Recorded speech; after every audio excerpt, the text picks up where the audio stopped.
Hi guys, मी विठ्ठल. आज मी तुम्हाला एक भन्नाट असं ठिकाण दाखवणार आहे, जे की पुण्यापासून अगदी जवळ म्हणजे 60 ते 65 किलोमीटर अंतरावर आहे आणि लोणावळ्यापासून तर अगदी जवळ आहे. तुम्ही जर पुण्यावरून कामशेतला आलात आणि तिथून आतमध्ये गेल्यानंतर हे ठिकाण आहे. त्या ठिकाणाचं नाव आहे कोंडेश्वर आणि त्या ठिकाणी भन्नाट असं पाहण्यासारखं ठिकाण आहे आणि खास करून पावसाळ्यामध्ये तर आवर्जून त्या ठिकाणी यावं असं ते ठिकाण आहे. आणि जाताना सुद्धा मध्ये मध्ये असे काही छान स्पॉट आहे, जसं तुम्हाला एक आता ओढा दाखवणार आहे. जो ओढा अतिशय छान सुंदर आहे, तो ओढा आपण पाहूयात आणि मग पुढच्या प्रवासाला सुरुवात करूयात. आता तुम्हाला छान असा ओढा दिसत आहे, ही आपली गाडी उभी आहे या ठिकाणी. आणि मग इथे जर आपण पाहिलं तर हा रस्ता इकडे आपल्याला जायचा आहे आणि इकडे पहा ओढा. पाणी किती सुंदर आणि शांत निथळ असं पाणी आहे पहा, की अक्षरशः ओढ्यातला तळ सुद्धा आपल्याला दिसत आहे आणि वर जे डोंगर आहेत त्या डोंगराचं पाणी या ओढ्याला आलेलं आहे. तर आपण आता पुढे जाऊयात. हा स्पॉट छान होता पाहण्यासारखा, म्हणून या ठिकाणी थांबून तुम्हाला हा स्पॉट दाखवला. तर आपण आता पुढचा स्पॉट पाहूयात. तर आपलं जे कोंडेश्वर ठिकाण आहे ना, तिथे जात असताना एक मध्ये जो डॅम लागतो त्या डॅमचं पाणी आता सोडलेलं आहे पहा, जे की आपल्याला समोर दिसत आहे. आणि इतका जबरदस्त नजारा आहे, संपूर्ण हिरवगार दिसत आहे आणि असं वाटतंय की सह्याद्रीनं हिरवा शालूच या ठिकाणी घातलेला आहे, परिधान केलेला आहे. म्हणूनच मी जे तुम्हाला म्हटलं ना, हे जे कोंडेश्वर आहे पावसाळ्यामध्ये जर तुम्ही आलात तर खूप जबरदस्त असं ठिकाण आहे. हिवाळ्यामध्ये सुद्धा पाहण्यासारखं असेल, पण त्यातल्या त्यात पावसाळ्यामध्ये भारी. आणि आता धरणाचे जे दरवाजे आहेत ते दरवाजे ओपन केलेले आहेत पहा, आणि तिथनं पाणी खाली येताना आपल्याला या ठिकाणी दिसत आहे. चला आता आपण याच्या पुढचा स्पॉट पाहणार आहोत. आपण जे आता धरणाचे दरवाजे पाहिले ना, त्याच्या थोडंसं पुढं आलं 1-1.5 किलोमीटर की आपल्याला डॅमचं जे बॅक वॉटर आहे ते पाहायला मिळतं पहा. अतिशय जबरदस्त असं हे बॅक वॉटर आहे. आपल्याला थोडासाच भाग या ठिकाणी बॅक वॉटरचं पाहायला मिळत आहे. आणि जर तुम्ही आजूबाजूचं हे पाहिलं म्हणजे धरणाच्याही आजूबाजूला जर आपण पाहिलं या ठिकाणी पहा, तर असं संपूर्ण हिरवगार आपल्याला असं दिसतंय. आणि ट्रॅफिक पण प्रचंड आहे, रस्त्याला वाहनं कंटिन्यू सुरू आहेत, कारण हा जो परिसर आहे खूपच छान असा पाहण्याजोगा असल्यामुळं पर्यटक किंवा टुरिस्ट भरपूर या ठिकाणी येत असतात. तर धरण आहे, कोंडेश्वर आहे, असं छानपैकी प्रवासाचा आस्वाद घेत आनंद लुटत आपण त्या ठिकाणी जाऊ शकतो. तर हे बॅक वॉटरचं ठिकाण होतं जे तुम्हाला दाखवलेलं आहे. आता आपण याच्या पुढचा जो प्रवास आहे तो पाहणार आहोत. आणि जसं जसं आपण पुढं चाललोत, आपल्या डेस्टिनेशनकडे चाललोत ना, तसं तसं जे सिनरीज आहेत किंवा आजूबाजूचा परिसर आहे अजूनच छान सुंदर आणि असा खुलत चाललाय असं आपल्याला या ठिकाणी पाहायला मिळतं. चला आता आपण पुढचं पाहूयात. कोंडेश्वरला जातानाच एक रस्त्यामध्ये छान असा धबधबा लागतो. तो धबधबा सुद्धा आता मी तुम्हाला दाखवणार आहे. आणि धबधब्याकडे जाणारा जो रस्ता आहे ना, तो रस्ता सुद्धा इतका भारी आहे ना, की छान असं दोन्ही बाजूनी छान छान झाडं आहेत, मध्येच अशी पायवाट आहे.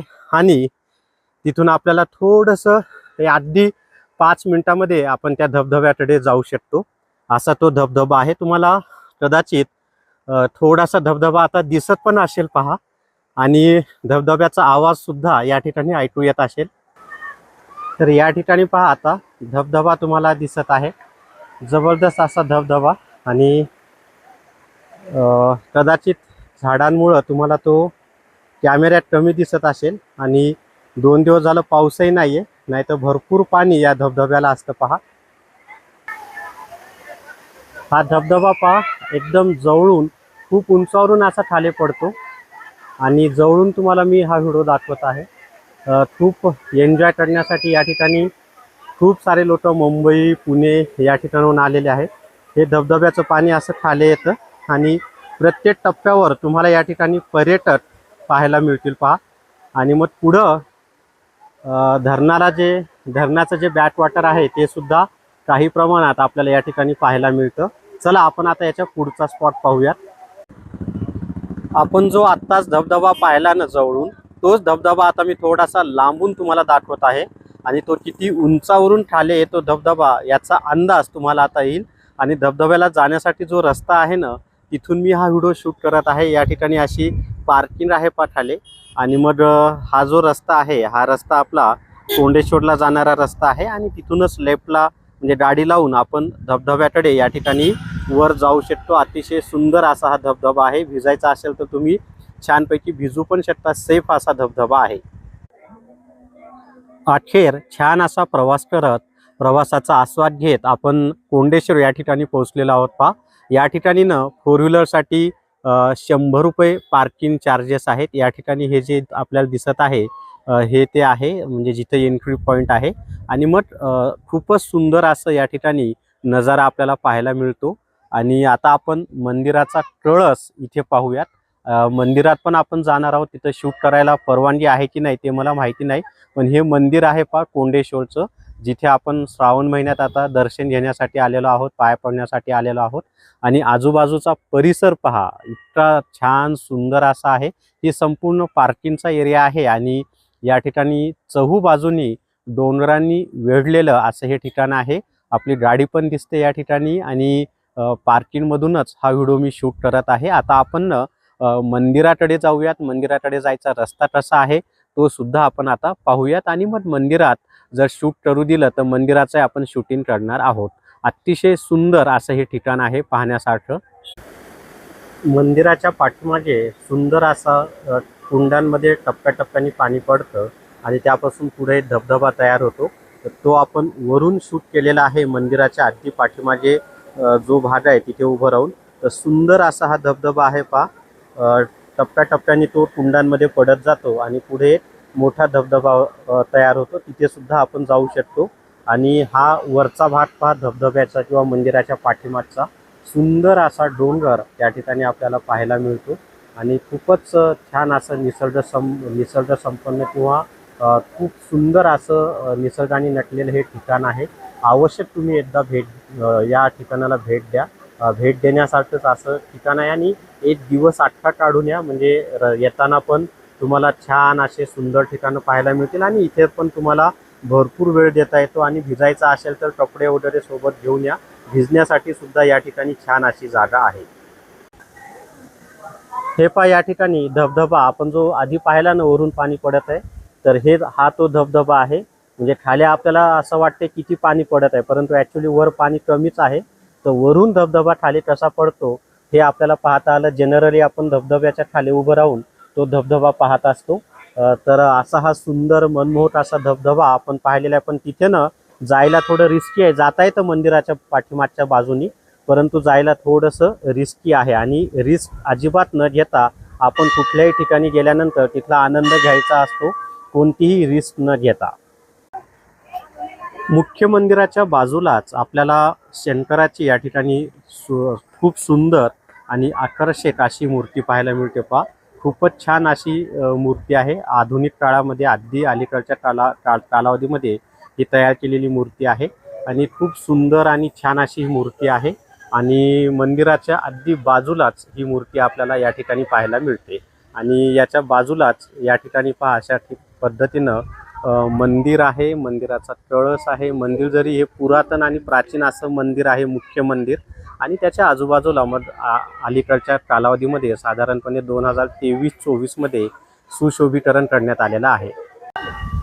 समोर जो आपल्याला किल्ला दिसत आहे ना, हा कोंडेश्वर मंदिरातूनच दिसतो आणि घाट भैरवी म्हणून तुम्ही ऐकला असेल, तर त्या ठिकाणी भैरवनाथाचं मंदिर आहे। तो ट्रेक आता पावसाळ्यात बंद असतो, परंतु तुम्ही एरवी 8 महिने त्या ठिकाणी सुद्धा जाऊ शकता आणि कोंडेश्वर मंदिराच्या पाठीमागच्या बाजूनेच त्या ठिकाणी जाण्याचा रस्ता आहे आणि एक कर्जतच्या बाजूने सुद्धा तुम्ही त्या किल्ल्यावर जाऊ शकता। अतिशय छान असा स्पॉट आहे तोही आपण भविष्यामध्ये एक्सप्लोर करूयात पावसाळा संपल्यानंतर।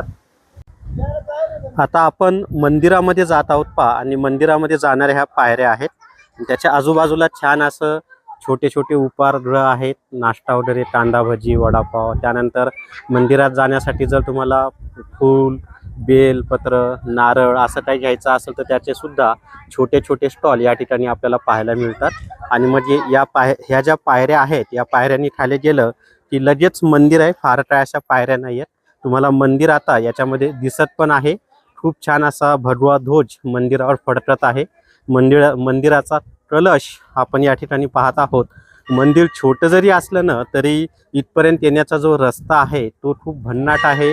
त्यानंतर मंदिराचं जे आजूबाजूचा परिसर आहे तोही खूप छान आहे आणि पवित्र असं हे देवस्थान आहे. आपण आता आतमध्ये जाऊन दर्शन घेऊयात. माझ्यासोबत तुम्ही पण सर्वांनी श्रावण महिन्यात महादेवाच्या पाया पडा.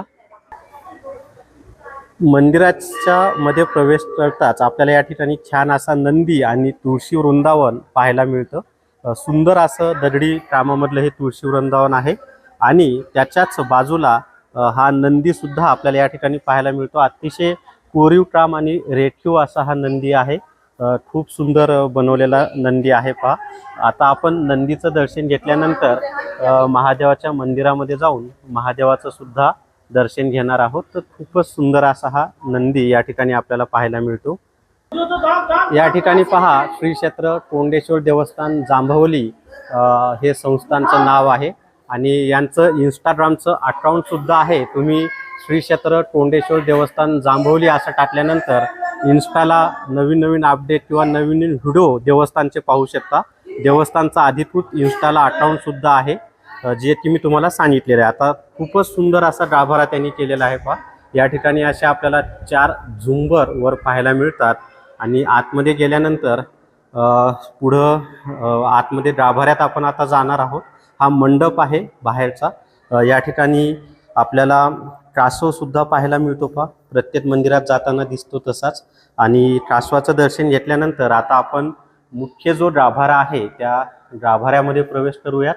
तर दगडी बांधकामामधलं हे मंदिर आहे आणि दरवाजासुद्धा खूप सुंदर असा दगडी बांधकामामधला, म्हणजे मूळ जे मंदिर आहे ते पूर्णपणे दगडी बांधकामामध्ये असलेलं आहे. आणि गाभाऱ्यामध्ये पहा या ठिकाणी आता आपल्याला महादेवाची पिंड दिसत आहे.